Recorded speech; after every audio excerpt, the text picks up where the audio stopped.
faithful, ride with me. Red and gold blooded to the day I die. Reppin' on a gang and it's all I bleed. Racking up dubs in my Levi jeans. And we run over the league with our whole team. Be that #1 seed cause we ballin'. Putting in that work early in the morning. Super Bowl team and now these haters salty. All right, what's going on, everybody? Welcome to IE Sports Radio. I'm Niners Jess, along with Ty Alston, Maddie B, and your girl Bex. We are the East Coast Red and Gold. What's going on, everybody? Hey, let's pop this thing off. Yeah. All right. So without further ado, I'm going to bring on our special guest. We got 4-time Super Bowl champ from the San Francisco 49ers, Jesse Sapolu. Jesse, welcome to the show. Thanks for coming on. Thank you for having me on. Yeah, no problem. Yeah. So I say 4-time Super Bowl champ. I know this is probably a difficult question for you, but what was your favorite Super Bowl?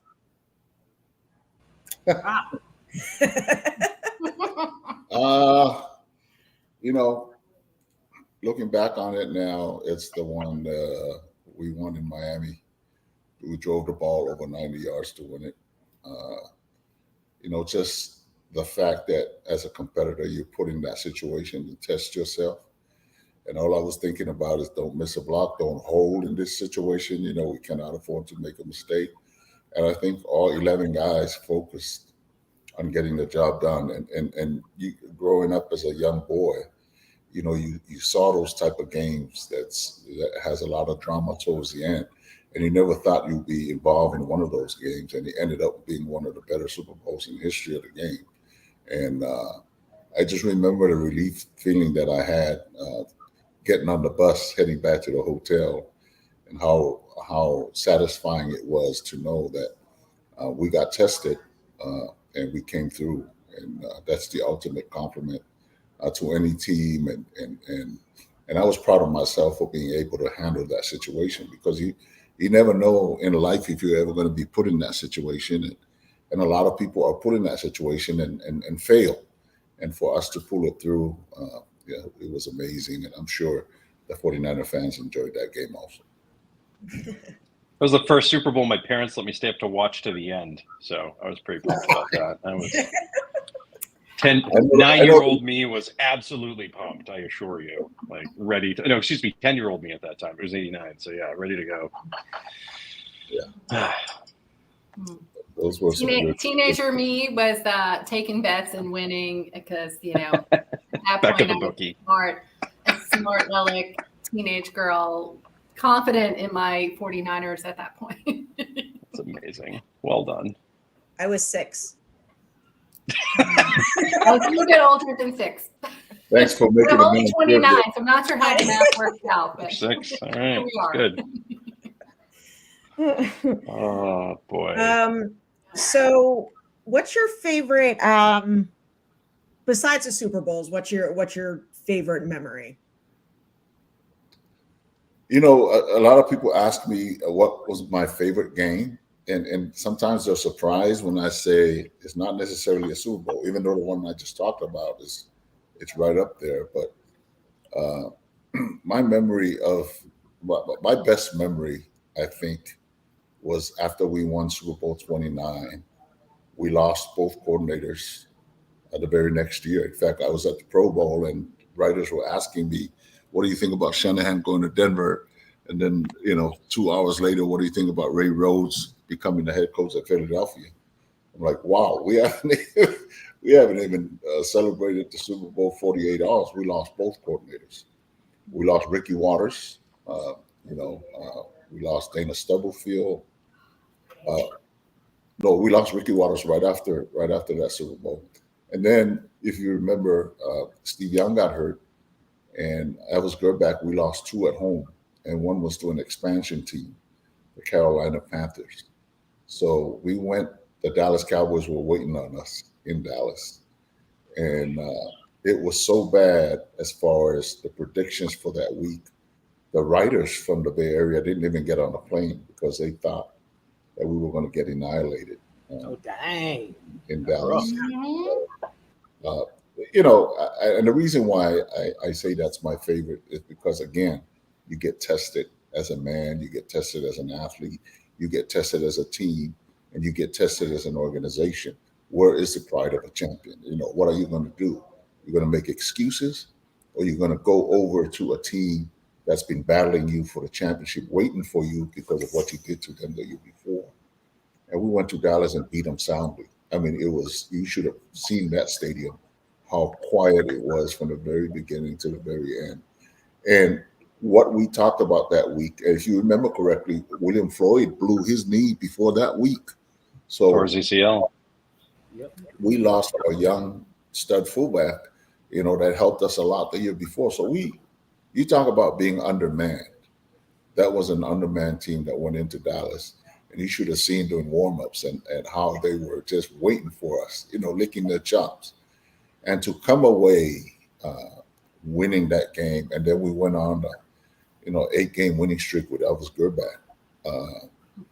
Those are the kind of memories, because it helps me raise my kids. It helps me motivate other kids that are growing up right now that love the game, because those are the kind of things that make you a great football player and make you lead a team to greatness, is those moments of growth. And that's why I remember that game the most. I remember Tony Tolbert trying to line up on Jerry Rice in that game. And I remember Jerry Rice running down the middle of the field into the end zone, and Sports Illustrated the next week ran a picture of Jerry Jones having to stare at Jerry Rice walking to the end zone. I mean, I think one of the best photos I've ever seen. It was the third play of the game, and we right over the middle. We put Jerry in motion to make sure they don't settle down with their coverage. And before they figured out what we were doing, I think they were down 28-3 or something like that. So, and they tried to make a comeback in the second half, and we throttled it. And then, of course, Derek LaVille, who's a backup running back, scored, on a short post from the backfield. Again, we beat them. I think we beat them 34-17. 38-20. 38-20. There you go. I told you. I may have watched it with one of my best friends who happened to be a Cowboy fan, who just may or may not have just been yakking me all week long. This is it. We get revenge for next year. We get revenge for last year. Get ready. Get ready. Get ready. And then Elvis Grbac, the Jerry Rice, third play of the game. I'm like, I'm going to get ready. Anytime now. Just let's go. We're ready. I don't think anybody ever thought we were going to win that game, even at halftime, because we were so undermanned. And that's a great Dallas team. We got to give them the credit. That's a team that won 3 in the 90s. I'm glad that we fought to win one in the 90s, because we shut them out in the 80s. Yeah. So for us to win one in the 90s and be competitive, we lost, I think, 3 NFC championship games to them. So, and for us to go in there and do what we did, it was a great thing during that particular time, because the beautiful thing, I know we're talking about Dallas and we don't like them, but the beautiful. Oh no, it's fine. We can talk about them all we want, because we can talk about beating them all night. Beating them is just the best. So it's totally. Well, I think me looking at it, the overall picture, the beauty of that rivalry was, you guys predicted before the season started that one of those two teams was going to win the Super Bowl, and it happened every single year. Yeah. That's how dominant those two teams were, and then of course, the last 2 years we eliminated them from the playoffs. So that's I still feel like we're still competing against them. So to send them home the last 2 years was the next best thing to winning the Super Bowl. So we just got to get it done. But, I do feel like the newer generation doesn't actually understand the vitriol and the level of just competitiveness that was those years of old. Like now they're like, okay, we beat Dallas. And I'm like, you don't understand. They don't even understand how far back it goes. They don't understand it goes back to the early 70s. They don't. They don't understand. They don't understand. No, they don't get it. Seattle was irrelevant at that time. Oh yeah, they played in the Kingdom. Seattle is a rivalry. Kingdom, what? Yeah. Kingdom. They're in the other Get out of division. here. They weren't even in the. No, they weren't even. Played them in preseason like every year. That's all I Yeah. remember. Because NBC would run Seattle, San Francisco on a Friday night, like every year. Yeah. Like, hey, Niners! I get to watch them on preseason. It's great. It'd be the Seahawks every year. Yeah, and you know, I've been to some of the Seattle games when we lost to them in Seattle. You know, and I'm walking off the field and the fans from Seattle are looking at me, you know, calling me a loser. I'm like, you guys know nowhere near what You know my you would be record the against authority. you Yes. Let me hold my hands up here and bling it in your face if I need to, but no, man. wrong dude. So those were special times, and I think you know, with Kyle coming in and us consistently. I mean, you look at how young he is. We played in the Super Bowl. Yeah, we lost, but we have to keep taking our shots. You know, I mean, things happen. You know, we lost in a tough NFC Championship game 2 years ago in Los Angeles when we had our chances. You know, we look at some of the plays that we could bring back, but you know, the game is played by human beings. Yeah. And you know, Tart is a great player. You know, it's usually the easiest play that you should make. You know, Stafford threw up a prayer that he could have intercepted and help us lock the game. But that's what happens, you know. But to me, the most important thing is how competitive are we from year to year. And I think Kyle Shanahan has done that. I think everybody say, well, he can't win the Super Bowl. Well, he's younger than most coaches, you know. Give him an opportunity. But I think that what I love about our team is the consistency. And what I love about also is what Lynch and Kyle has built as far as our roster. Because if you remember correctly, there were some years, even after Harbaugh, that we went 2-14. Yeah. Yeah. And I'm up there every home game. And there were times when I would call my wife and say, hey, what's the earlier flight for me to catch?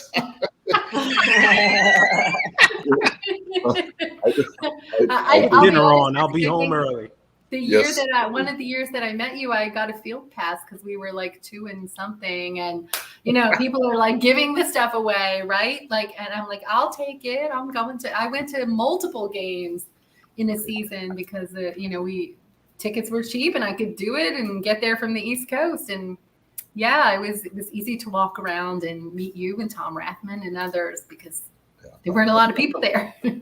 Rebecca, I have the same story. It was Harbaugh's first year. You know, we were bad. Yeah. And they were like, field pass? Sure, you can have one. Jesse, you and I met. I have a picture, and I met some other players, but they were just like, yeah, there's no one coming. Take a field pass. Here we are. Thanks for being here. Here's a little token of our appreciation. Exactly. For change, we can get there and get in cheap. Yeah, I mean, it's so right now. I mean, yeah, we're brokenhearted because we lose when we're right on our doorstep. Yeah. But but 3/4 of the season, we can walk around with our chest out. You know, to me, you know, some people say, "Well, we're not going to win it. Oh, we might as well run up." I'm like, that is so. You know, for you to become a champion, you know, you got to keep taking your shots. You have to keep taking your shot. I won 4 Super Bowls, but you know what I remember most? It's the 4 NFC Championship games that I lost. You know, but I know for a fact, the fact that I played in 8 NFC Championship games allowed me to have 4 Super Bowl rings at home. You know, and you know, people, when they ask me about my rings, I'm not overly excited about it. I'm proud of it. Don't get me wrong. But because when I sit down, I'm like, man, I could be sitting here with 6. There were 6 that possibly could have, you know, 2 more that realistically could have come my way again. The other 2, I think, you know, Dallas had a great team that, you know, we were undermanned a little bit, and you got to give credit what credit is due. But the fact that we came back in 94 season, 95 Super Bowl and beat them is very satisfying. You spent the first couple of years here and there, like you had all sorts of weird freak injuries. Almost reminds me of a certain quarterback that's currently dealing with the same thing. You talked in your book about overcoming those challenges, which, folks, by the way, if you haven't read Jesse's book, please go get it. It's really good. And there's also some like a QR code in there, and you can scan like extra stuff and learn things. It's really neat, by the way. Not all the other books have that. What can you learn when you're injured? Like, what can you learn about the game? Like, are you just so focused on getting back from injury, there's nothing there? Like, does that step aside? Like, how does that work? Like, how does your football journey get affected when you have long-term injuries like that? I didn't learn nothing. It was a time of my career that I didn't really like. But me being an 11th round draft choice, I mean, you're a free agent today. You know, there was 12 rounds then. But what happened is my rookie year, I broke through and started 3 games my rookie year. When the Niners had Super Bowl offensive line, you know, Randy Cross, John Ayers, Fred Quillen, and performed really, really well. If I didn't have those starts as a rookie and didn't have those injuries, I probably wouldn't be here, you know. But because Bill Walsh saw what he saw, and nobody expected a lot from me because, you know, I'm an 11th round draft choice, you know. They knew they had a steal, a legitimate steal, and you know, and I joke with them now. Anyways, I said, well, you guys didn't pay me much anyway, so it's all right. You guys didn't miss the fact that I was hurt, you know, financially. But it wasn't enjoyable to me at all because I felt like I was stealing. Yeah, that's just the feeling that I had. I couldn't control it. And like you said, it was one thing after another. But that first year bought me those next 2.5 years to get back on the field. People wrote about me walking into Bill Walsh's office and telling him, hey, I'm retired.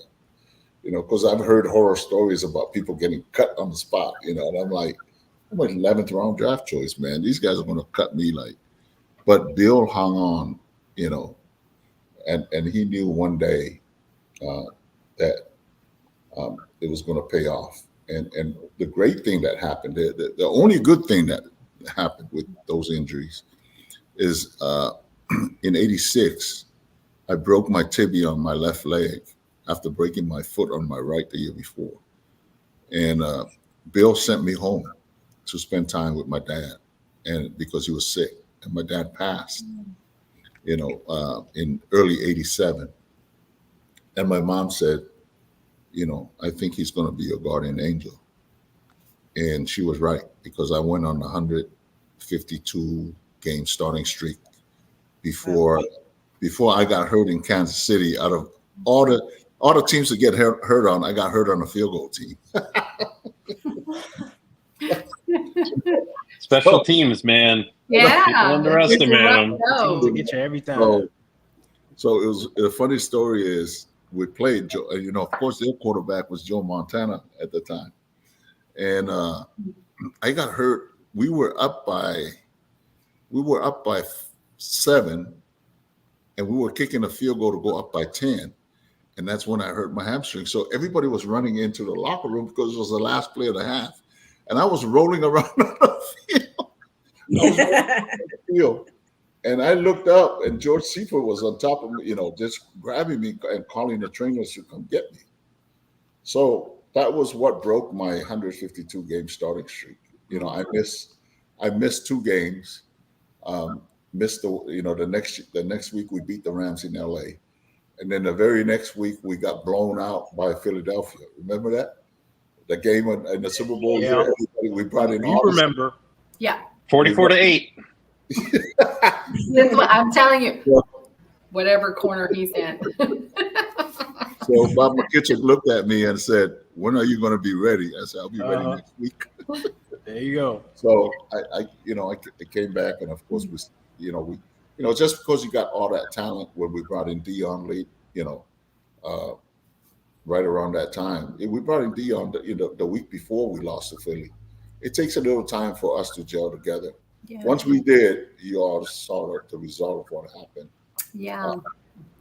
But that regular season game at Candlestick to beat the Cowboys after losing to them 3 times. Yeah. Beat them in the regular season, then beat them in the NFC Championship game. Yep. Then beat them in the game that I spoke about, that we went to Dallas undermanned and beat them there. It was nice to pay them back, you know. But those are, you know, I mean, I can't stand the Dallas fans, but it's why the NFL the way it is. It's those kind of rivalries is why the NFL is the #1 professional league in all of America. I mean, for people to say that the NFL draft was higher rating than the NBA playoffs, I mean, what does that tell you? You know, but you need those type of rivalries for people to enjoy the game. Now, you mentioned Joe Montana, Steve Young, Jerry Rice. What was it like playing with them? What was it like being coached by Bill Walsh? Well, all of them were not very good. You know, that's the offensive line that really built that team, not just. That's right. Don't let them forget. We spoke to Randy, Championships are one up front. The same thing. Yeah. That was a special group. You know, that was a special group. You know, we had a quarterback that sat on the bench for 3.5 years. You know, we didn't know he was going to turn into a Hall of Famer. You know, in Steve Young. But you know, when people ask me who's the greatest of all time, you know, of course, Tom Brady's got a legitimate case, but the game is completely different now. There are 2 completely different eras. You cannot, you know, compare the rules that Joe played under when people can lift them up and plant them late. You know, I remember getting into a fight with Charles Hayden in Dallas. In that game, we beat him with Elvis Grbac. When the whistle blew and he was holding on to Elvis, next thing I knew, I saw Elvis's shoes up in the air. It was Charles planted him late, you know. So of course I got into a fight with him. You know, the Dallas fans called me a few choice names at that game, but they're completely different rules. You know, right now, and tell me if you guys agree with me. When I'm watching the game and I see a great defensive hit, and I'm like, wow, nice hit. And all of a sudden you see a flag go up. You know, Dante Hittner. I'm waiting for the flag when that hit happens now. Yep. I'm waiting for it. I'm like, you're always waiting for the flag because it's gonna happen. We went to Seattle this past year, and Nick Bosa, you know, I mean, just kind of felt like, how are you going to call it? Yeah. You know, and then the next time Bosa sacked the quarterback, he almost pulled his hamstring trying to avoid falling on him directly. Right. It you know, to me is the NFL is so afraid of concussions, you know, and you know, mainly concussions. They're so afraid of it that I'm a fan of making the game safer. But you know, the reason why people love football is that gladiator mentality. Sure. You know, I mean, there's a reason why you guys pay hundreds of dollars a ticket to go watch Joe Montana live in the lion's den, hearing all these guys trying to get to him, and yet still be calm enough to throw an accurate pass. Not everybody can do something like that. Yep. If once we say anybody can do it, then people are going to lose interest in the sport. And maybe I'm too old school in my thinking, but I think that gladiator mentality is what made the league #1. Now, you know, I don't, especially that sack of Bosa in Seattle, we would have won that game comfortably. That penalty brought Seattle back, you know. And negated a pick 6. Yeah, exactly. So, and the thing that bothers me even more now is that the quarterbacks will start looking for the palm. You know, have you seen their eyes? They get hit and immediately turn and look at the ref like they're looking.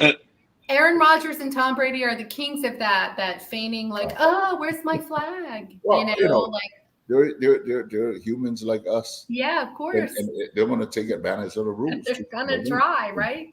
Yeah. But Joe got his bell rung. These guys are in concussion protocol, and Joe would be back out on the field with his bell rung and still find the open guy.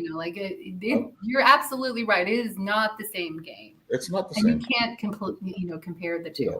It's still an excitement because we're getting used to it. I was going to say, yeah, go ahead.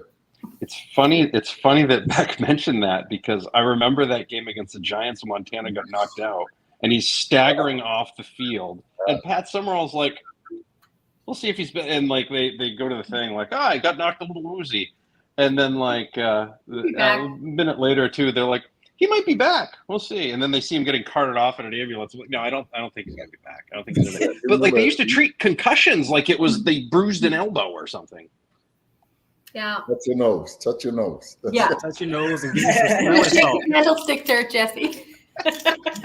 How many fingers, right? That was our 10. That was our 10, right? Yeah. I still hold a grudge against the Giants and Jim Burt for that. And when they brought Jim Burt in, I was so angry. I was, a strong-headed teenager. I wrote Eddie DeBartolo a strongly worded letter about bringing Jim Burt in to be on the line after what he did to Joe. I was very passionate about that. It was not okay. Yeah, Jimmy ended up being a great friend of mine and great friend of the team. He loved being a 49er, but if you remember, that's one of the years I think that's the year I broke my foot. I was watching the game when Jim Burt leveled Joe, and he got taken by ambulance. That's the beauty of the game, whether people admit it or not. That's the reason why people go and watch the game. It's a game that very few men can play. The very best is chosen to play it. And you look at college football, 100,000 stadiums. How does that happen, right? Yep. Because people love this particular game, and we're trying. For me, make it safer, but don't just take anything away. Because I talked to Dan Marino when we played the Miami Dolphins, because we were drafted in the same class. And remember the game that you were talking about when we beat Miami in the Super Bowl? Marino threw for 5,000 yards in that season, right? It was an incredible. So if people threw for 3,500 yards, that's a great year. Joel threw for 4,000 one year, and people thought that. And then Marino threw for 5,000. I told Dan, I said, Dan, with the rule changes now where you can't touch the receiver past 5 yards. I said, how many yards do you think it would pass? He goes 7,000. Yeah. The Marx Brothers would have been everywhere, man. Man. They would have. Oh my goodness. But he's not wrong. He's not wrong. Nope. He would have lit it up. Of course he would. I mean, imagine, Ronnie, roaming the middle to take your head off. And now all of a sudden they said they can't hit you high. You can't have horse collar tackles anymore. When the cat is not there, the rats will start running around, and that's what the league is. There's no more cats back there because they're protected. You can't even hit them this high up here. Yeah. So it's different rules when you measure greatness, But to me, when Joe. When people talk about Dan Marino and John Elway, it's not out of the question those two are in the top 10 of all time. Joe blew both of them out in the biggest game this game has to offer. That's what separates Joe from Tom. And I love Tom because Tom grew up watching. He was a fan of the 49ers. So, you lose twice to Peyton's brother, Eli. Eli, yeah. Compared Joe's, Nick Foles. Remember, he lost to Nick Foles too. It wasn't just Eli Manning. He lost to Nick Foles. Nick Foles. He threw for 500 yards in that game, but he had the game-clinching fumble, right? I will give Tom his due, but let's be fair now. Let's make sure that we compare the two eras, and how different the rules were, and then compare how the elite, how it's like Mike Tyson fighting Evander Holyfield. That's the comparison of Joe fighting Marino and then Joe playing against Elway. And against Elway, the game was, I'm sure you guys want to play with your friends. That's what I wanted to ask you about. Because that was beautiful. The Orange 45 Crush points. defense. Number one Orange defense. Crush defense. Number one defense. Points. They were supposed to shut you guys down. Tell me your mentality going in there and how it all unfolded. Give it to me, Jesse. I'm like, oh. Well, you know, they were a good team. You know, of course, you know, Elway was an up and coming. He was, you know, the next best thing, the next great thing. But if you remember, that team blew out everybody. We blew out the Minnesota defense that came in with 71 sacks to Candlestick. I mean, think about 71 sacks. You divide that by 4 or 5 defensive linemen, that means they all have double-digit sacks coming in, right? We blew them out. I think it was 34-10 or something like that. And then the Rams, that's one of the best Rams team ever in history. I think that's better than the team that actually won the Super Bowl. Went on the road because they were in our division, so they had to be a wild card, even though their record was probably the second best in the league. They went all the way on the road, and then they went to Philly, beat Philly. They went to the Giants. You remember that catch that Flipper Anderson caught and kept on running into the locker room. And they came all the way back to us. And I remember John Robinson saying, you remember that Monday night we were down 17 with 6 minutes to go, and we beat them here in L.A.? And John Robinson said, well, when we see those guys again, they're going to pay. Well, they did see us again, you know, and it wasn't even close that time. I think it was 34-14 or 34-10. And then we went on to the Super Bowl. And you talk about their number one defense. The only defense that stopped us was us, because we took Joe out in the end of the third quarter. We took him out. Talk to him, Jesse. Let him know. Now, you know, at that time, you know, I think the score, I don't know if we had 55 already when Joe went out, but Joe threw 5 touchdown passes with still 5 minutes left in the third quarter. I think it was before the third. So when Leon Lett, you know, these are the things I look at. early, yeah. When Leon Lett ran down the sideline, if there ever was remember when Dallas beat up Buffalo, you know, and they scored 50 points in that Super Bowl. They didn't break our record, but they came close. And I'm like, man, I wish we didn't take Joe out, because honestly, we would have scored 70 on them. That's what I wanted to hear. Let him know, Jesse. I mean, that's George Seifert took his foot off the gas.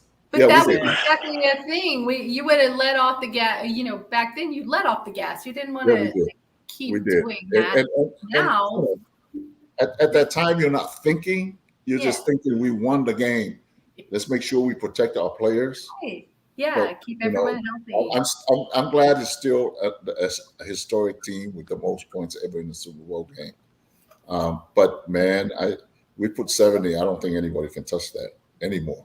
You know, so unless they change the rules some more. I mean, I feel like you could have put up 60 against the Chargers in the 94-95 Super Bowl. Like they called off the dogs in that one too. Stu Young got pulled early in the fourth. Like that could have been a 60 burger as well. Right. Like everything was on clicking that night. That was probably Mike Shanahan's greatest game plan ever. Yeah. Yep. Yeah. And if you remember correctly, you know, Shanahan was a coordinator for the Denver Broncos when we beat them 55-10, right? Yeah. He joined them late because he got fired from the Raiders. That's why Mike Shanahan cannot stand the Raiders until this day, right? But what happened is, so when we hired Mike, when Mike Holmgren left to go to Green Bay, we hired Mike. I'm like, why are we hiring a guy that we beat up 55-10? Yeah. Why are we hiring a guy that the Raiders fired? But here's the greatness of Mike Shanahan. He came to Redwood City and watched all the installation that Bill Walsh had of the West Coast offense. For 3 months, he broke down every installation, because when we do that in training camp, people film how Bill installs the offense. He studied all of that and then added his 2 cents to it, and that's the result. Was that team in 1994 that you're right. I mean, it was 49, and then 49-24. We had to fulfill some promises. We promised Dion that he was going to be a receiver at some point, so we put him in the game. We were thinking of those kind of things instead of, because the game was over. Again, now that we look back on it, we didn't know they were going to change the rules to make these teams score in the 30s, in the 40s to threaten our records. We didn't know that at the time. All we knew is we won the game. It was a dominating win, and we need to fulfill some things. And I think we did that in the hopes that Dion would stay with us. But obviously, he won the Super Bowl, and I was with him the very next week in Hawaii for the Pro Bowl. And trust me, there's a lot of recruiting going on down there. And those guys were recruiting him, but that's what happened. Amazing. Yeah. So how does this roster now compare to your Super Bowl teams? I think we have a great roster. But if you look at some of my Super Bowl teams, Kyle McIntyre was a Pro Bowler, All Pro. Harris Barton made the Pro Bowl, and Steve Wallace was a Pro Bowler. I'm a Pro Bowler, so that's 4 offensive linemen that made the Pro Bowl, right? I don't think this line, that doesn't mean they can't be as good, but this line hasn't established their footing yet. But there's a starting point for everyone, and I think this might be the year. Trent is the leader of that group. I think that that alone kind of separates a little bit of our team. But that being said, we got to give these kids a chance to prove this is their era. Let them do everything in their power to dominate this era. Receivers, we got John Taylor and Jerry Rice. I think Debo is great in his own way. Different type of body, different body type. I think Ayuk will be the surprise this year, to be honest with you. I think that's the guy that's going to really shine this year. I just have a feeling from watching him play. And if you remember the play that Brock Purdy got hurt in Philly, when Ayuk became open, and we ran that play during the year, and different versions of it, and people say, why did we let the tight end, block that defense? Well, because that's what will make the play work. Yeah. We can put a tackle on them, and then, the coverage will cover all of our other. But I think what the greatness of Kyle Shanahan is his ability to innovate different schemes for our personnel. Now, if they win the Super Bowl, trust me, I will compare this team to some of the great teams that we had. I think the 88-89 team, the 88 team that drove the ball, and the 81 team, people don't look at it as the greatest teams. But if you look at the group that I played with, 87, we dominated everybody. We took a week off and came back and laid an egg. Remember that? We've talked about the 87 year on this show. That was a Super Bowl team. It was a Super Bowl team. It was a Super you Bowl had to team. repeat. You remember we played Chicago. I saw who won that year, and yeah, that is definitely a Super Bowl team. They beat Doug Williams and Washington. That is correct. We played the Bears on the Monday night. They were 10-1. We were 10-1. We beat them 45-10. Yeah, that's how good that team is, right? We blew out of everybody, and then we came back, and Minnesota came in and upset us at Kansas City. Anthony Carter had the game of his life. Now, 87, 88, we started off slow, but it's the same team with a few additions, here and there. Then we won the Super Bowl. We came back. We went on a hot streak and won the Super Bowl. We went to Chicago and beat them in 31 below zero weather. And we beat Cincinnati in one of the best Super Bowls. '89, we blew everybody out. Same group now. So we missed the Super Bowl in '87. We won in '88. We won in '89. '90, we were a fumble away from. Yeah. 91, we started off slow. And then we blew everybody out, including Chicago, when they won their division. But we lost every tiebreaker there was. So what I'm saying is my 15 years with the Niners, the worst record I ever had was 10-6. Think about that in today's NFL. Yeah, It's crazy. 10-6. insane. That is insane, right? So that group, the greatness of that group with the years I just listed, I don't want to put a lot of pressure on these kids because trust me, I cannot wait for them to win one for our fans. You know, and I'm close. I work closely with Talanoa Hufanga, you know, obviously for obvious reasons. And I said to Talanoa, I said, Talanoa, man, I said, if you guys win 1 or 2 Super Bowls, these fans will look at you the same way they look at us. You don't have to win 5. Give us 1 or 2, get us to number 6, and then be the first to get to 7. These fans will revere you the same way they look at our generation. So true. And 100%. And it is what it is. I didn't know how tough it was to win 5 Super Bowls without losing one until I retired and look back. I'm like, really? Is it that tough to do? Because when we were doing it, our focus was just, hey, we're supposed to do it. Yeah. We're supposed to do it. That was the mentality, right? And now I realize, no, it's not that easy, you know. So my thing is, I want to encourage these kids. They win 2, and let's think about number 6 first. They win 2 and get us to that number 1 status again, because I know how you guys felt when we became the first to win 5. And I know how special it was for me because I went home to play in the Pro Bowl.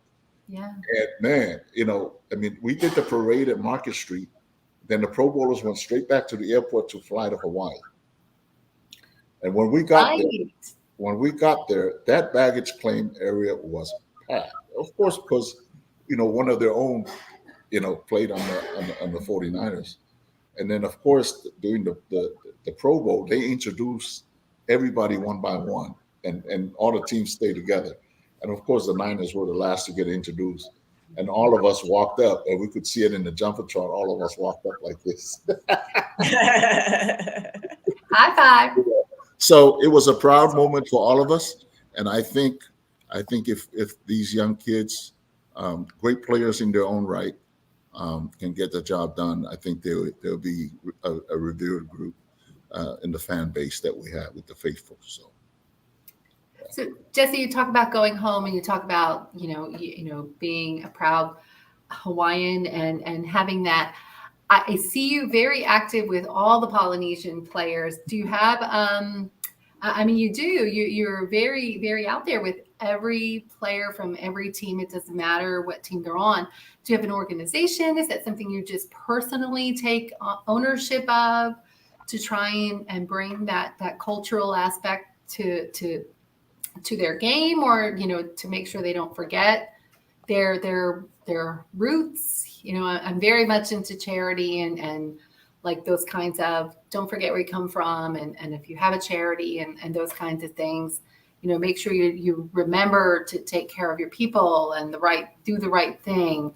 And I see you doing a lot of that with all the players. Is that something that you just organically do, or are you involved in part of the Polynesian Cultural Center? I know you're in the Hall of Fame there and so forth. Talk a little bit about that, if you would, off the field stuff. Well, great question. People ask me that, and you're absolutely right. I care about our kids. When I played in the NFL, there were 4 of us. Then we went up to 6. And then we went up to 7. Then we fell back down to 5. And when I was playing, I would look on the rosters. And when I see a Polynesian on another roster, like 8 weeks down the line, I look forward to it, just to go and see someone else that made the NFL that's a Polynesian. Well, right now we have about 105. in the league. Right, it's a lot. It's a lot, and of course, I feel unlucky because of all the money that they're making now. But I feel lucky from the standpoint.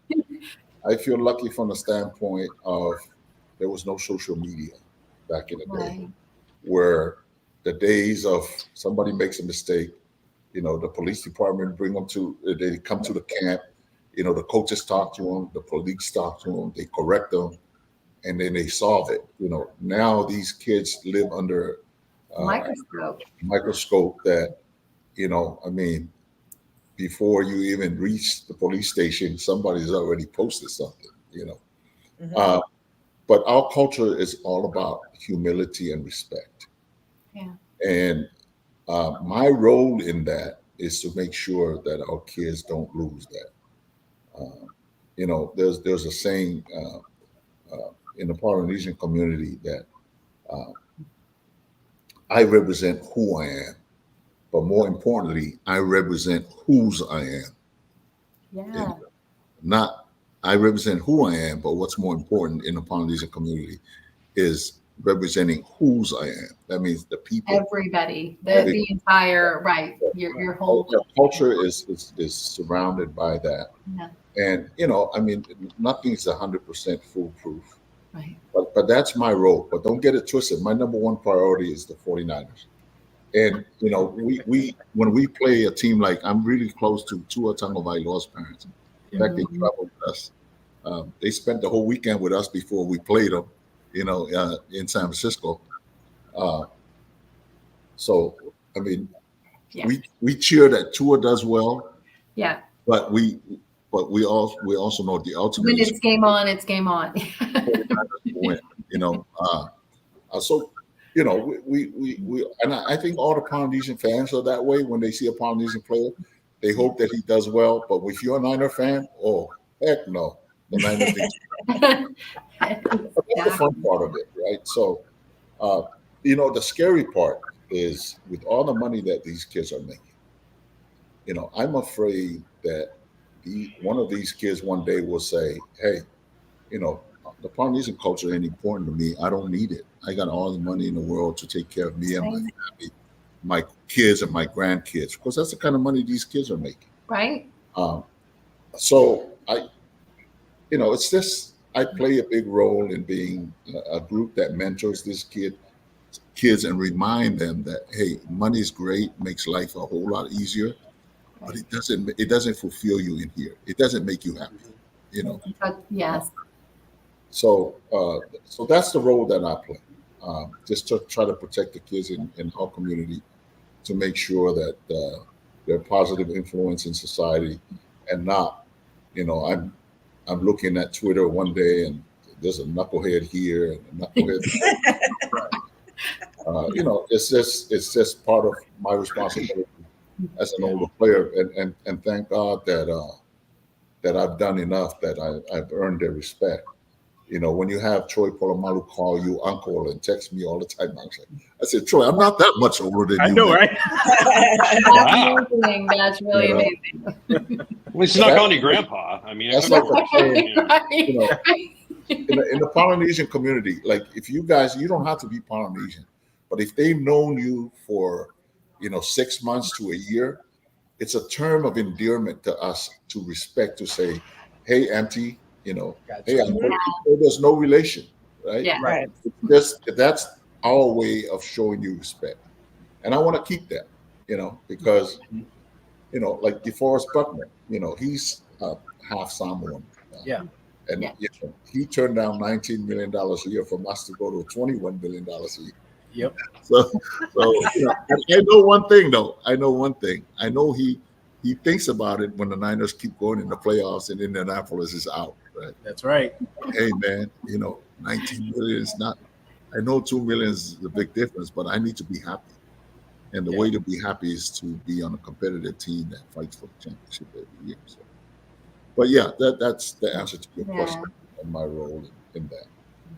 Yeah, I see you very active with all the players, and I just wondered if you had a charity or an official thing that you do in a capacity, or is it just a passion from the heart? No, I'm chairman of the Polynesian Football Hall of Fame and the Polynesian Bowl. So the Polynesian Bowl is on the only high school all-star game that's on NFL Network. They Roger Goodell. I know in college, HBCU schools have an all-star game. So the high school part is the Polynesian Bowl. So 51% of the roster, you got to have some Polynesian blood in you. And we think we have enough 3, 4, 5 stars to fill that 51%. The other 49%, we go out and get the top non-Polynesian talent and bring them to Hawaii. And the funny thing is that what we give them, other than the check that we won as Pro Bowlers, is not much different. That's how good we treat these kids. And I'm looking at them like 17-year-olds getting all this gear. It's very easy for me to be jealous, but hey, I just look at it and I'm like, hey, I was just born too early, man. Yep. It is what it is. Or you could look at it, like this is happening because of you. Because of you. Like you. Yeah. Right? You blazed this trail. You made this league so important. That's why I get so wound up when it's like, the owners are all great and all, but like I've never seen Jerry Jones catch a damn thing, right? Like Eddie DeBartolo was awesome, but I never saw Eddie DeBartolo throw a pass, right? You need to have players on the field like competing and doing things. You want the ownership to, fund it and stay out of the way and help when needed. And that was it. And that's the key, when needed. And, you guys did that. There's no question that, Eddie's role played a big part in making sure he wasn't stingy with money to get the talent. There were some teams that we won on togetherness. In fact, all 5 Super Bowls we won on togetherness. But some Super Bowl teams were a little bit more talented than others. As much as the Dallas Cowboy fans talk about Jerry Jones, that meddling with different things, meddling with the draft and all of that. I look at it this way. He won 3 Super Bowls, as an owner. And there's 2 choices that you have. You have an owner that just doesn't care if you're 8-8 or if you're 6-10, or if you have an owner that you say, well, he meddles too much because he cares. I think, and people are, that's out of frustration with the Cowboy fans. But I think, Jerry cares. Maybe he needs to make a few adjustments and just stay back a little bit every now and then. But, that's the reason him and Jimmy Johnson got into a little conflict.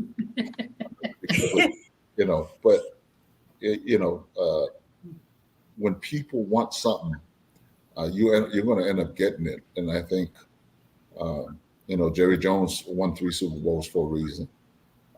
Eddie DeBartolo, to me, is the best owner for a reason, because they care. And what people don't understand is that from the outside looking in, Eddie was great, everything. But, what you don't know is when he kicks the Coke machines in the locker room and put his foot through it when we don't win, and that's, I look at it as passion, Yes.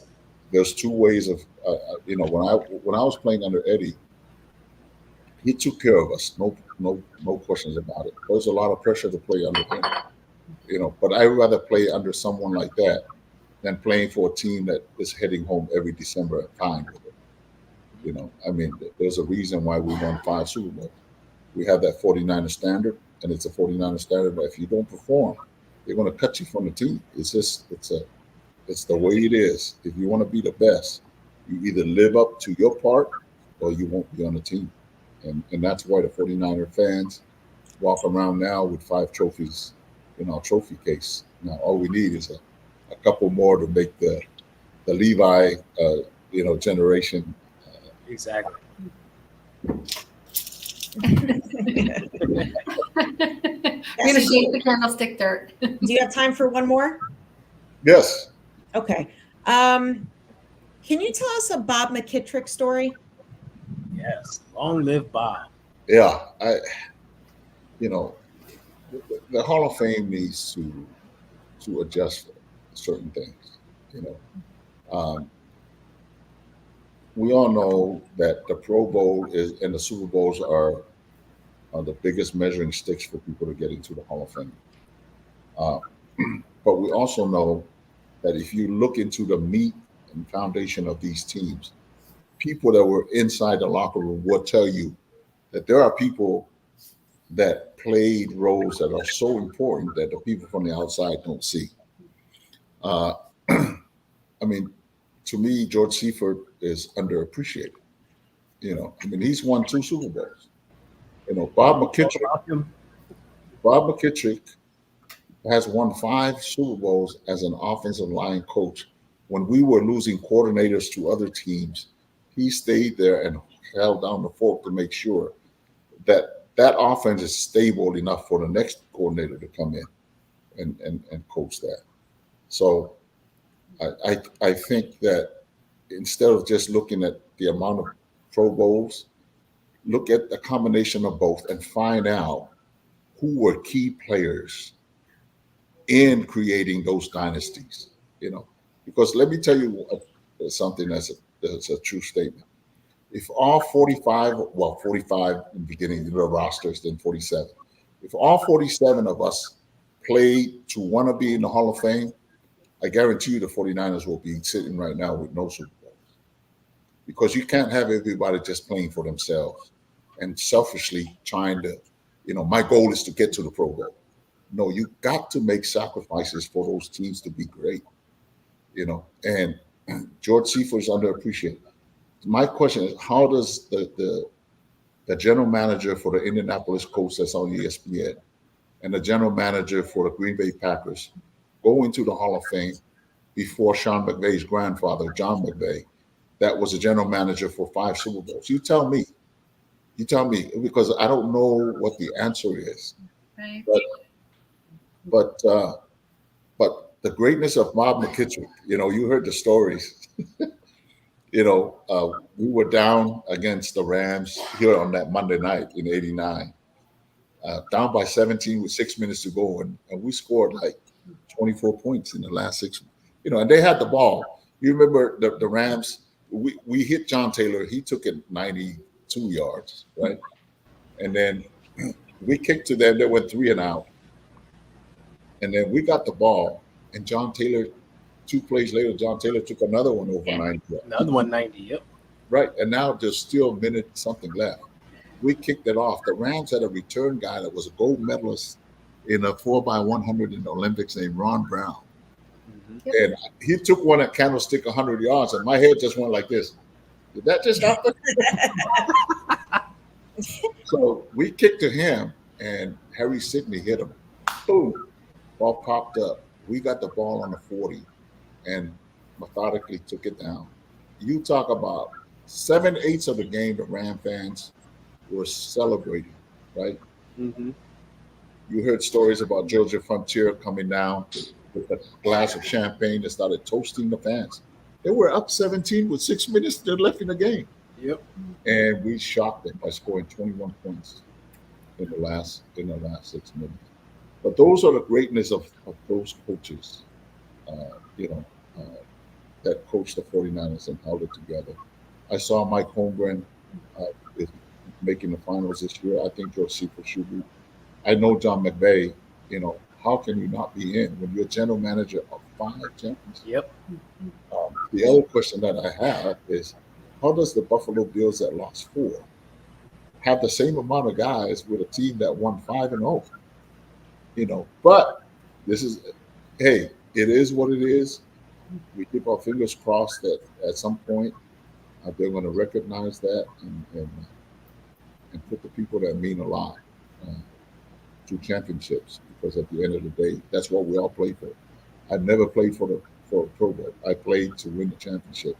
And when the Niners switched me back and forth, there's no complaints on my part. And to your question, part of my Polynesian culture, you complain, you're not making the Polynesian community proud. That's just part of who we are, and I try to carry you accept your job and you do your job to the best of your ability. Exactly. Yeah, I mean, the only thing that we did was my agent would say, hey, well, for Jess, you can't just switch. They need to pay you to switch. That's what you pay your agent for, right? Like this Yeah, that's your man. which That's what you made pay sense. for. Made sense, it's a I business. hope they pay you well now to make up for. Well, the fact that I'm involved with the organization allows me to mingle with you guys. That's really healthy for mental health for some of us former players, because you've heard horror stories about Right. guys that just don't have any more money, and then they go over the deep end. You have to understand that you see NFL players cry during their retirement announcement, and they're not crying only because they retired from the NFL. They're crying because it's all we know, and we've known since we were 10 years old. Exactly. I retired at 38. So that means, 28 years of football. And we've been coached to say, push yourself. I've had my ankle shot up with cortisone just to make it on your Sunday, many times. And that's a mentality. Push yourself. You become proud of the fact that you can push yourself more than a regular human being. Then all of a sudden they tell you you're not good enough anymore. You're not Superman Very anymore. easily. Well, and you're just not good enough. The noise stop that you hear 80,000 people cheering for you, it's gone. It's gone like that. It's gone. It's an adjustment mentally to a lot of players. If you don't come from, and some of them are divorced. I mean, let's be honest. They feel lonely and they're not. It's a challenging thing. So me being involved with the Niners kind of helped in that regard, as far as making the adjustment of accepting the fact that I'm retired now. Because believe me, I felt like I had another year or two left in me, even though I think But that was the Bill Walsh model, it is. right? I still got it. Yeah, I mean, Bill would turn people over well before they were. Yeah, I'd rather cut you a year before you're supposed to retire Right. than cut you a year too late. That was Bill's. That was Bill's mantra. That's his model. It was awful, but well, yeah, it sounds awful to the normal, human being, but in that business, for Bill to keep his job, that's the mentality. Yeah, no doubt. Gosh. But I love that you're still involved with the team. Keena Turner, it's another one that's always out there, and KT. You cannot he just has the best smile ever. I have the most beautiful photo of us. like you guys are just so gracious and so kind, and I love that you're still there and around, and part of the team and supporting the players and coaching and part of that whole entire, I don't know, the 49er envelope, if you will. It's just beautiful to me as someone who's been there from like the really early days. I'm not sure how, because I'm only 29, but we're going to roll with that. Don't question it. Candlestick word here. But, I see you Keena Turner, and even Tom Rathman back in the day when he was still part of the team, and other players that are just there, and it's beautiful to me. Like these guys, the team respects these. You have 4 Super Bowl rings. My gosh, like what better people to bring in and mentor young players and so forth. So I love it. I just think it's amazing. We can't wait for these kids to win one for us. Yeah. People are saying, "Hey, Jess, are you happy that that nobody has won since?" I'm like, "Are you kidding me? Are you kidding me? Right. You think I'm that selfish that I fly back with a broken heart every time we lose at least?" Of course you do. You're part of the team. Kids to win. I'm a fan now. I want our young men to win, and I think we're on the right track, no question. Especially with our young coach. I mean, I think Kyle's going to coach another 30 years before he retires. I just don't want to lose him. Because people want to win right now, but we are winning right now. It's just we just got to get it over the hump. Exactly. Exactly. Yep. Get no arguments from us. We're all Team Kyle here. But I appreciate all of you our fan base. I'm very proud when I see you guys go on the road and dominate other people's Oh stadiums. yeah. That is us. It's one of my favorite things to do. I brag about that, and I think you'll show the fact that you get to have people in that area. You guys get them enthusiastic about the season, and get our fan base all over the nation. Every now and then I go to the different empires, like San Antonio, New Mexico, Reno.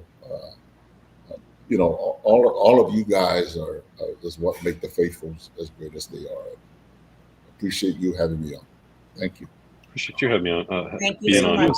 Honored beyond words. Thank you. So don't be strangers when you guys see me at the game. 100%. Absolutely not. 100%. All right, Jesse. Thank you so much. Thank you very much, Jesse. Amazing. You guys have a great week. You too, my friend. Thank you. All right. Jesse Sapolu, look at that. Well, my week is officially, it's been made right there. Done. Real quick before we move on, everybody pick a number between 1 and 50. Maddie, if you want to do the honors and explain why. Ooh, why? Oh, well, because somebody's going to want to go to preseason week 1, right? Somebody is going to want to sit in my season ticket seats for the preseason game. Why do you want to sit in these seats? Because you have access to the season ticket holder menu because I'm going to transfer them directly to you, right? You're not buying these off a tick pick. There's no sort of shade here. I'm just going to send it to you, and then you're going to have your tickets, and you're going to be like, yo, these are for season ticket holder. They'll be like, you step in this line right here, get all the chicken fingers you want. Then you can come back in a little bit and get more chicken fingers. Whatever it is you want. Chicken fingers, fries. Nom, nom, nom, nom, nom. Yeah. And they're decent seats. I can attest firsthand. They're good seats. Yeah. Same. Good seats. And they're right by the 49ers tunnel. Fun fact. So, you gotta walk down to it. That's your section. The security person isn't gonna be like, no, please go up top. You're not. This is your section. No, this is your section. Go on down. Go on down. Let's go number 20. Ooh, I wonder who's gonna pick it. You want me to pick the number?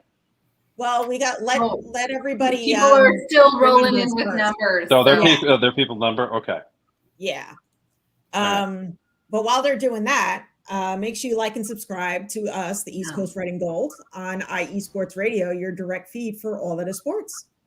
Correct. And of course, the other thing we all like is beef jerky because, it's beef jerky. Like, come on here. Just a reminder that Planet Jerky Premium Brisket Beef Jerky is the official 2022 California is the official jerky of the 2022 California League champion Lake Elsinore Storm, which is the single A affiliate of the San Diego Padres. This all brisket jerky, I repeat, all brisket, not all beef, all brisket. They stress the word brisket in this, and that just, it's the best. Now I want burn ends, but it's fine. No MSG, no sodium nitrate, low in sugar, high in protein. That's the stuff you want at the end of the day. Go to planetjerky.net, place your order, follow Planet Jerky on Instagram, and message them that you heard your jerky from hearing this ad or bought your jerky from hearing this ad. Then you're entered into the raffle that ends on Tuesday, August 1st. It's going to be coming right up. Planet Jerky Premium Brisket Beef Jerky, the jerky that's on a whole other planet. Again, that's planetjerky.net. And of course, you can find out more about IE Sports Radio and all the things they do, their Twitter, their Instagram, their Facebook, and TikTok. Go to iesportsradio.com/East Coast Red and Gold for all the news and merch and stuff you could want. Thank you for making IE Sports Radio your direct feed for all that is sports. Woo! What he said. Did we do the things? You did the things in hyper warp speed. Woo. Yes. Got everything. Good job. Let's chat a little training camp, shall we? Yeah. Brandon Ayuk Debo Samuel. What do you guys think? I think my favorite thing is Kyle Shanahan saying, "No adult man has ever sent me more shirtless pictures in my life." like I'm shredded. I'm here. I am. Watch me work, coach. Don't count me out. Like that, I think is my favorite thing from training camp so far is him going, okay, I feel a little uncomfortable with all the shirtless pictures for Brandon Ayuk. But hey, if the guy is passionate and he's trying to show up this year, his emotions are out of it. It's not a contract year. He's like, I am here to work. I'm gonna turn it up. Good for us. Good for us. Yeah, Debo looks a little leaner. Yeah, he looks to be in the best shape that he's been in since 2019, I'd say. Frankly, like he's got a chip on his shoulder, and you can tell. Yeah. Him and Ayuk, really, at the end of the day, both of them are playing for the next. This is the contract year for both of them, and it's a competition for both of them. Mm-hmm. 49ers have almost $270-something million, I think, in cap that they're going to owe next year. And there's only so much of the cap. Yes, there's cap gymnastics you can do, and you can do what the New Orleans Saints thing, which is just kick the can down the road as far as you possibly can and do whatever. But odds are, with the way the market works in this league, one of them is probably going to be a little too expensive. So we'll figure out who it's going to be, and may the best man win. And in the meantime, this season we get to be the beneficiary of that, right? Like, okay, have it out, guys. I don't care. Be 1A. We can have 2 1s. I don't care. Doesn't matter to me. It's a really good problem to have this year. That's why this team is so stacked. This is why it's such a big year, because you're not going to be able to keep you're never able to keep every single person together. But in terms of keeping all this talent together, odds are somebody's going to come in and swoop out. We've seen it with the guys that have been taken over the last couple of years. So that was just on the offensive line. You've seen the market for big name receivers. Devontae Adams, right, last year. Tyreek Hill last year. You don't hear wide receivers getting together on a group conference call to complain about the lack of money that they're not getting, right? That you hear from running backs. You don't hear that with wide receivers. So one of them is going to be making – they're both going to be making a lot of money next year. It's just a matter of where it's going to be from. You heard Jesse say it. We have our versions of Rice and Taylor. Mm-hmm. Those are 2 darn good receivers out there whose games are still ascending, right? You talk about in their peak, in their prime, they're in it right now. So teams are going to have their hands full trying to decide which one of them to deal with on Sundays. We're just out here going to be able to throw up confetti on teams. Mm-hmm. It's like that. We're so loaded and we have so much talent. I think it's going to be really hard to pick a 53-man roster for this team. Obviously there are the Debos of the world that are going to make the team and Ayuk, of course, but we've got such a deep roster. I think, teams are going to be ready to take whatever we discard at any moment because they're all hungry to be like us, that they all are going to be just so envious of what we have. Anyone coming in who hasn't picked a number, pick a number between 1 and 50. We're giving away preseason tickets. So hurry up and get your numbers in. And don't forget Christian McCaffrey. Yeah, we haven't. George Kittle. Yeah, those guys. Yeah, no big deal, right? You've got basically tight end 2 across the league, right? I would say George Kittle's better than Mark Andrews right now, just based on what I like to feel about the game. Christian McCaffrey is as dual threat as soon-to-be future Hall of Famer Roger Craig, right? He's as good of a possession receiver as anybody in football, right? So the weaponry that is out there is just, it's unmatched. And even like when he takes a breather, you get Elijah Mitchell or Jordan Mason or TDP. Or, oh, by the way, we only have the number one fullback in the game too, which is hilarious. You know what I mean? Just as an aside. Like, oh, we also have this really cool, like, dual threat fullback. So, yeah, another big deal. Rookie fullback we don't want to put on our practice squad because everyone wants to like steal from us. Yeah. He's so talented. Like we're in such a good position with talent. It's unbelievable. All right, Maddie, pick a number.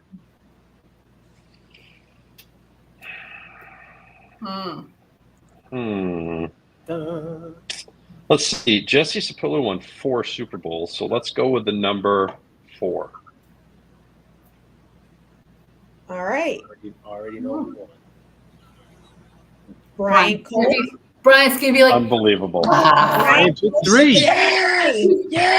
Unless somebody picked 4 I was like, he on always the picks nose. 3. Like Brian's like right in my hand. Somebody picked 4 on the nose. Somebody should pick 4 on the nose. That could have been a giveaway. Like I was going to do something. It was either going to be 5 or 4 because of the Super Bowls. Like, see, and I thought you might have picked today's date, 27, because of I thought about it, but nah. No. All right, congratulations, Brian Culp. Shoot Jess your email and some sort of message, and then I'll get the tickets directed over to you by the end of the week. So get a babysitter. Yeah. and I swear to God, Brian, if you do anything that causes me to lose my season tickets, we've got Hulk Hogan leg drops from the top row, like straight up. I will beat you down. I am a real American. Yeah, keep Tony. Like, tell Tony to keep you in check. That's what I need. So, she's on it. She's already on it. Oh, I know. I know she's on it. Matter of fact, guys, I got to head out a little bit. Put the tickets in her name. Yeah, exactly. That's probably what I'm going to do. Either one of them. Whoever sends me the email, send me your Ticketmaster email, and I'll direct it over to you. Guys, I got to slide out a little early tonight because of this whole thing. Maybe all of you have known. I'm going to go ahead and break this news live. For those of you who remember last fall, me and my son Jameson went to the 49ers-Falcons game. Jimmy G threw him a towel, went on the news. Everything was great. Because he needed a kidney, chronic kidney disease. Earlier today, he got his kidney. So it's new to him. It's a used kidney, but it's in great shape. Plenty of miles left, I think. So he's doing really good. He's at the hospital for a little bit, so I'm gonna be doing some stuff back and forth there. So but I didn't want to miss this for the world, and I want to make sure that somebody worthy got those preseason tickets. So, but he's doing okay, and that was the greatest pass Jimmy Garoppolo ever completed as a 49er. Fun fact. There you go. Hey. Awesome. In our opinion, There you too. Yes, it was. Thank you. All right, kids. I'll see you guys next week. All right. Yes. Take it easy, man. See you next Take week. care of your baby. Yes.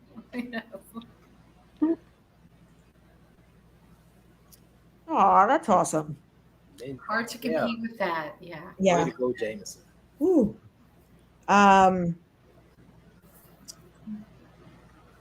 Sorry. Exactly. Wake up. Yeah, to follow something like that, I'm a little, Yeah. Let's talk a little kickers. Oh yeah. Oh. Yesterday, Jake Moody didn't kick. Hello. Zane Gonzalez missed from 48 yards, but he made 53, 33, and 38. Today, Jake Moody went 6 for 6, and he was booming. I had read somewhere that it looks like he was kind of holding back from possibly kicking over the fence of the practice field. Are we still going to miss Robbie Gold? Hi. I don't think we are. I mean, as long as he can kick under pressure, we haven't seen him kick. Exactly. That's the key to it. He has a boot. We know he has a boot, but I think it comes down to what can you do under pressure, and until we see him in the moment and fully like the game's on the line, this is the Super Bowl winning field goal kick that's gonna get us that trophy, show me what you're made of, young man. And I think that's where we just got to wait and see. You know, Robbie's put his chops out there. Robbie's put it on the line and made some amazing stuff in those kind of moments, defining moments. And I think we have yet to see that from Jake Moody. But my goodness, not only was he making those kind of moves, but he was busting moves on the sidelines, hyping up the camp too. Dancing, you know. That's right. That's right, Tony. It's all about Jake. Jake. Jake. Jake. It's Jake Moody. It's Jake Moody. Yeah. Got his theme song down. Okay. Yeah, exactly. For me too. Exactly. Yeah, Jake will be fun to watch. I know he'll be out there booming kicks regular season. We'll get some woos and ahs. He'll probably miss a few. Or like but he has to do what Robbie did. Right. Robbie made his name in the playoffs. Like when it came playoffs, clutch time. All right, we need this 3 points. Robbie was on point. Robbie never. I know that comes with time, veteran savvy. But if Jake can get that going during playoffs when we know we need that 3, he'll definitely make a name for himself, and we won't miss Robbie very much. So, but it all depends on the playoffs. It's all about that. But like Rebecca said, that's the key to it all. Grace under pressure, man. You put that. Yep. Put it to the uprights when big games in college. That is how you solidify your place in glory. And that's what he's got to do. He's got to man up and show up. Yeah, I mean, just show up and play with, bum knees and getting bell rung and like those kind of days. This guy needs to, I mean, Ty, you had said like he's played in big games, and he's played in big games in college, but this is the NFL, right? Yeah, I know. So, that's what I'm saying. Like, can he keep that sense of being in, a big packed situation? Yes. And he was calm and he made those kicks to win games. Can he translate that to the NFL? And that's what we want to see from all young players. Can they translate their experience to the NFL, or will it be just too big for them?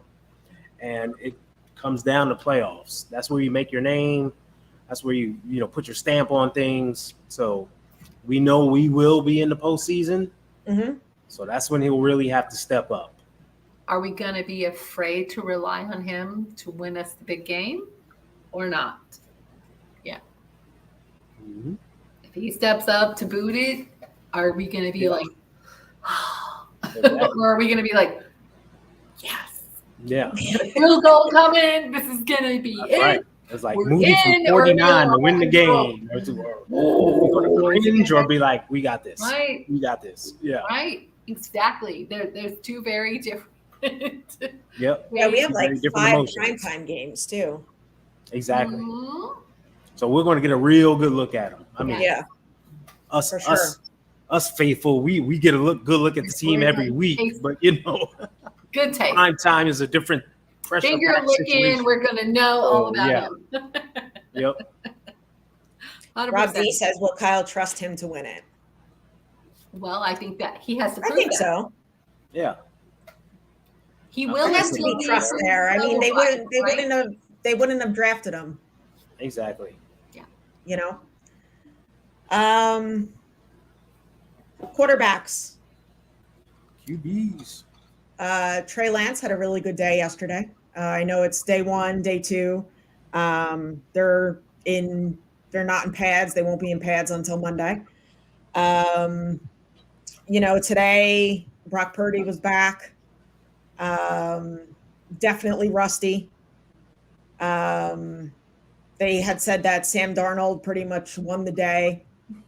I don't know if I like hearing that, but it is day 2. I was gonna say it's no one's in pads, no one's doing like the really dirty work.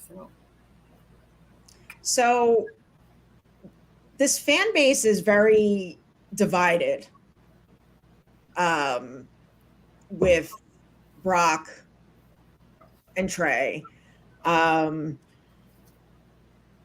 need to be. You could like both. Yeah. in all honesty, I'm a big believer in let everything play out, because you never know what can happen. Yes, today Brock took all the first team reps, followed by Sam and Trey, second team, and then Allen with QB3. But what do you, Ty? I'm going to start with you because you're very vocal about the quarterback, situation, if you will. Talk a bit about that. Talk about both your thoughts, your opinions. Okay. Everybody has an opinion. Everybody's opinion does matter. People have. It's not like I'm saying something and you have to follow what I'm saying. Because I think that's where things get lost. Yeah. With a lot is that when somebody says something, it's like almost like it's you have to follow me or I don't want to hear what you have to say. Yeah. In my opinion, that's what it kind of feels like. So Ty, go ahead. You have the floor. Well, it's the stupid thing was this clash of quarterbacks. It's like you either have to like one or the other.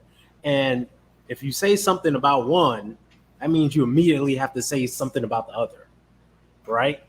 It's like you can't just have a conversation about one and be like, yeah, I like him, blah, blah, blah, or I don't like him because of this, and have an open discussion.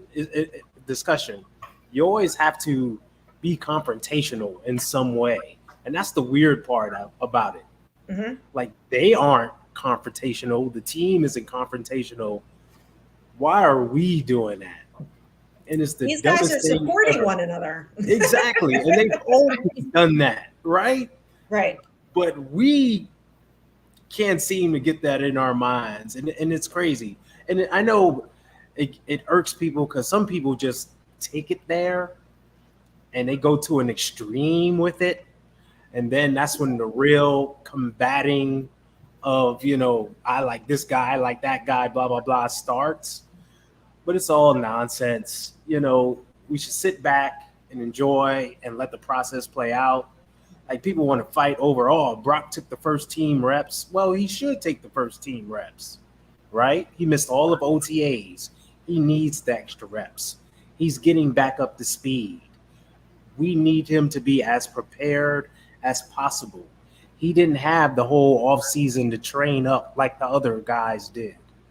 So let's get him as many reps as possible. It only benefits the team as a whole. But instead of looking at it that way, it's, they showing favoritism, or he better have the first team reps because Trey will take the first team reps, or Sam will get you see what I mean?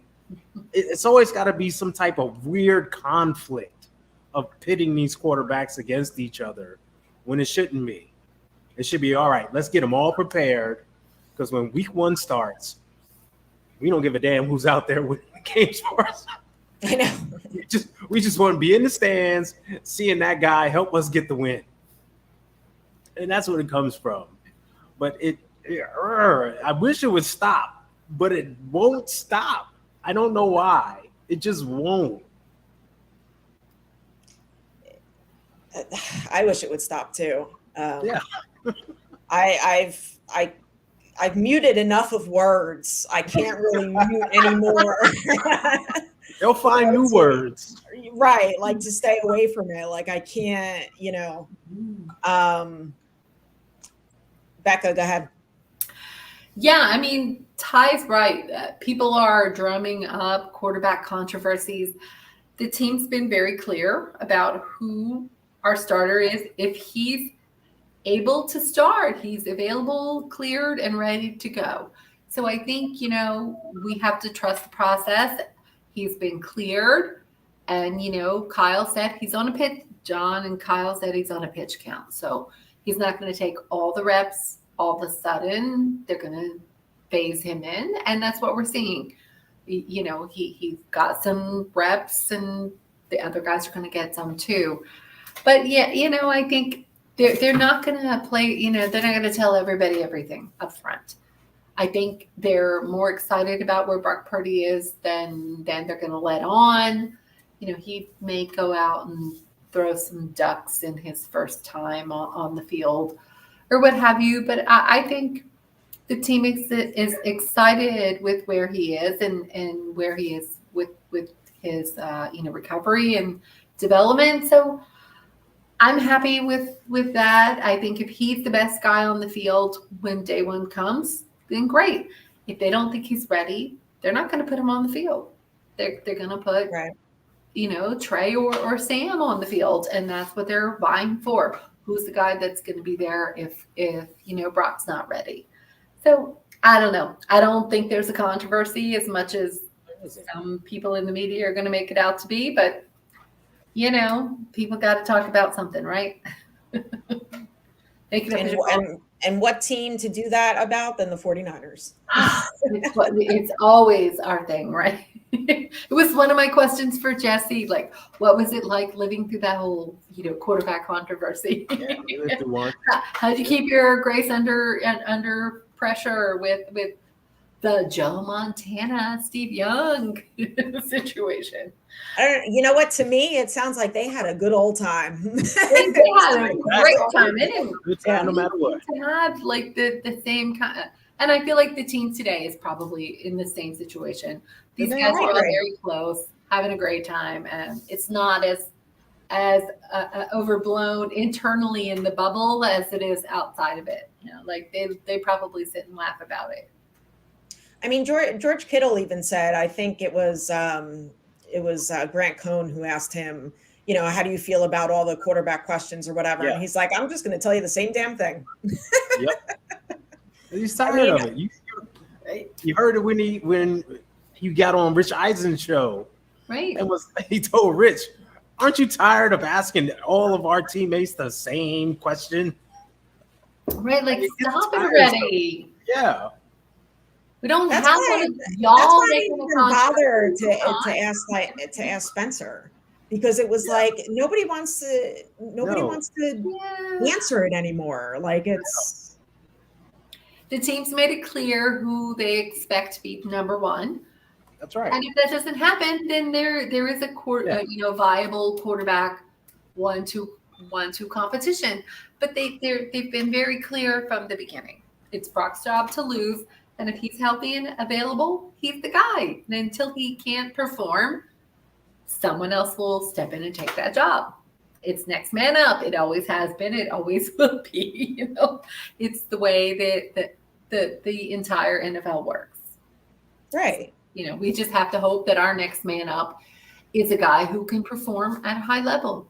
And that's, if we have a Joe Montana, Steve Young situation again, good for us. Yeah, I mean, not too many teams have this, have this situation, have this good problem. I don't know. Is it me, or do you guys feel that they're taking extra measures this year, like as far as practicing, like they're practicing 3 days, they have the 4th day off. Even with Brock Purdy, like he was cleared by the doctors, but the Niners are still have a schedule, if you will, for him. You think like this year, as far like they're really stressing the fact that, all right, we can't have these guys injured. Like Christian McCaffrey, didn't practice yesterday. They want to keep him energized. Do you guys feel that they're stressing this more this season than seasons past? Yeah, because I think they want to start off with a good start and not have that terrible start to a season like we normally do, right? And not have it be because of injury. Someone gets fluky hurt in practice. Exactly.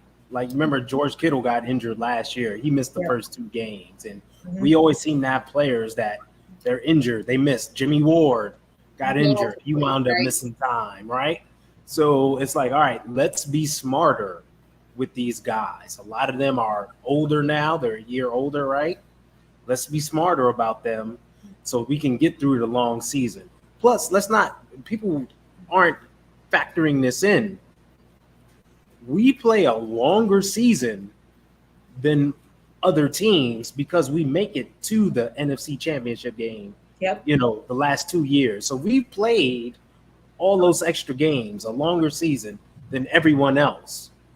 So resting these guys, make sure their bodies are okay, is crucial because we'll be right back there again. Right.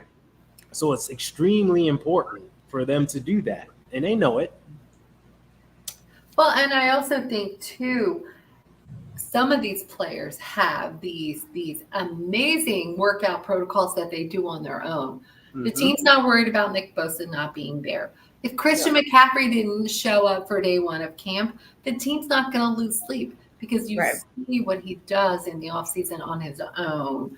So they already have their own regimen that they do that is custom built for them and their well-being and their strength and conditioning. So I think, you know, the more as the NFL, you know, it grows and goes on, these guys also cultivate and adapt their own situation. So you've got a ton of players who do their own off-season training protocols, and the team already sees that and knows that. And I'm sure every little detail of every supplement, every breath, and every thing that they're ingesting that is getting communicated. So I think the teams are quite comfortable with what players are doing. So if they're not there for a day or if they take a day off, they're not concerned. They're not concerned about Christian McCaffrey or Trent Williams sitting out a day. They're not. Yeah. Guys know everything they need to know and do their job. They know how to do it. Yeah. And we see it during the season also. Like a guy won't practice a day. And they'll call it like a veteran rest day. And it's because they know, all right, give that guy an extra day off just to let his body heal.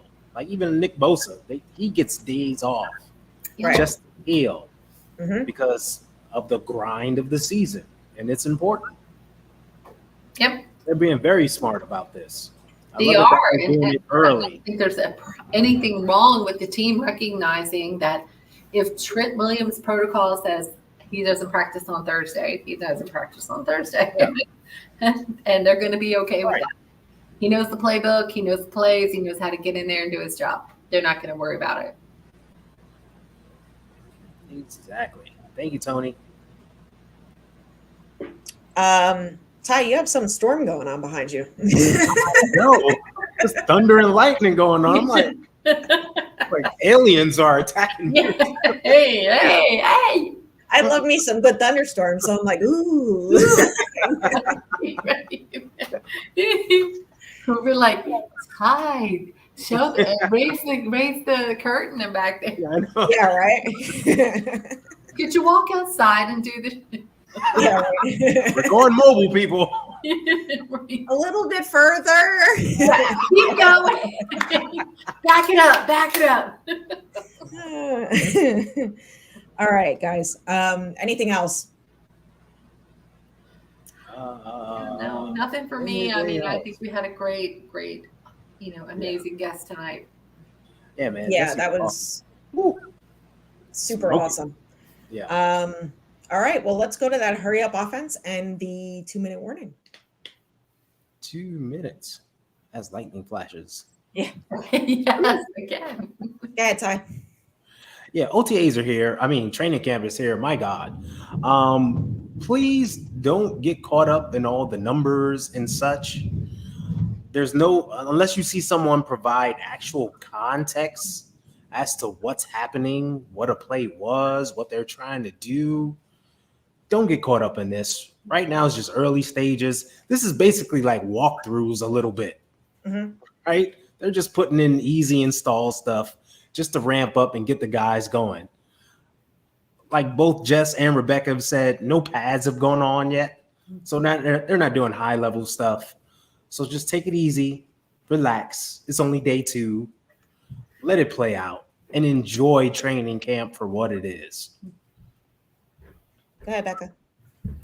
Well, first and foremost, thank you, Jesse, for being a guest on the show. An honor and a privilege. My goodness, one of the most amazing Niner players, 4 Super Bowl ring champion. And, congratulations to Matt and his family. A monumental day today for him and his son.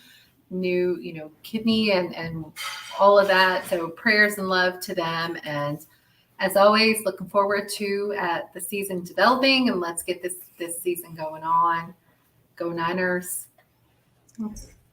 Thank you, Jesse, for coming on the show. It was absolutely awesome.